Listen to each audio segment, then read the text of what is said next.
எதிர்வரும் மக்களவைத் தேர்தலை ஒட்டி வாக்குச்சாவடிகளில் அடிப்படை வசதிகளை செய்து தர வேண்டும் என அனைத்து மாவட்ட தேர்தல் அதிகாரிகளுக்கும் தமிழக தலைமை தேர்தல் அதிகாரி சத்யபிரதா சாஹூ கடிதம் எழுதியிருக்கிறார்.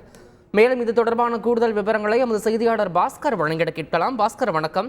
வாக்குச்சாவடிகளை பொறுத்தவரையும் எந்த மாதிரியான அடிப்படை வசதிகள் செய்து தரப்படணும்னு தலைமை தேர்தல் அதிகாரி தெரிவிச்சிருக்காரு? இது தொடர்பான முழு விவரங்களை சொல்லுங்க.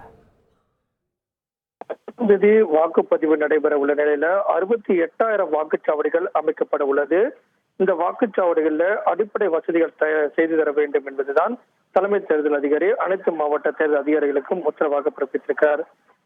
ஊரக வளர்ச்சித்துறை, நகராட்சி நிர்வாகத்துறை, பொதுப்பணித்துறை துறைகளெல்லாம் இணைந்து இதை மேற்கொள்ள வேண்டும்.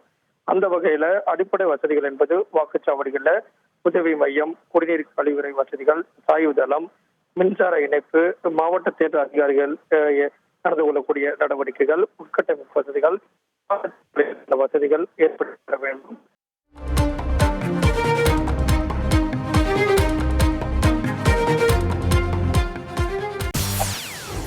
செய்திகளை உடனுக்குடன் தெரிந்து கொள்ள உடனே சப்ஸ்கிரைப் பண்ணுங்க.